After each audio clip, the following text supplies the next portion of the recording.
Welcome back to the Community Roundtable. We're super excited for May. It's Military Appreciation Month, and I have Raven and Eric here with me.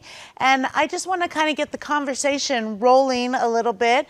And as a Navy veteran, tell us the significance of Military Appreciation Month. There's an opportunity to just recognize our military service members, the service they gave to the country and the impact they have on our community. So it's important that we do that every year to let them know that we appreciate their service and the sacrifices they make. Nice, I like that. So why do you think it's important that we observe the National Military Appreciation Month? One, to make sure that we are honoring those that served, and also to get these conversations going so that we can identify the needs in our community and how to best get folks involved.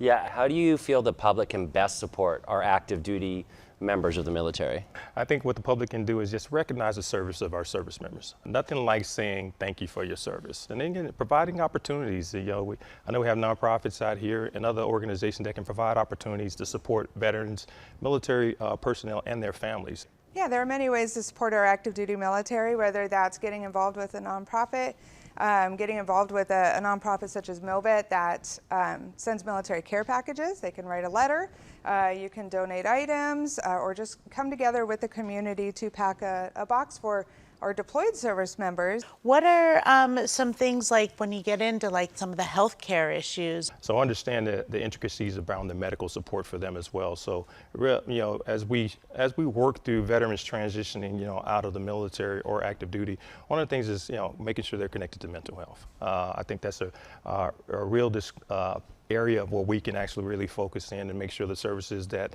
they're needed to transition and actually work through some of the concerns that they've had or their active duty as they transition. Yes, for sure, and that is an issue in our community. MilVet is a host location for Senator Ciarto's Veteran Advisory Committee, and we bring together local organizations, the VA, Congress, the Assembly, Senate, the vet centers, the County of Riverside, to come together to discuss those issues pertaining to our local veterans here. And we are now a location for a County Riverside Services officer to help our veterans better learn of the services that are available to them. Oh, great. What tips would you give some veterans who are just in this transition phase? Well, one of the things I would say to veterans transition is make sure you build a network. And how do you do that is connect with other veterans who've already did the transition. Making sure you're connected not only with your VA benefits, but also connected in the community to try to make sure you stay resilient, right? When you're active duty, there's a lot of things going on. We have to take care of not only sailors, Marines, any service member, and their families when you're in. So transition out, when you lose that, there's a huge void to fill. I found myself in that space as well when I transitioned out. I did it for 27 years, and that was straight out of high school going into the military, so I knew nothing else outside of that.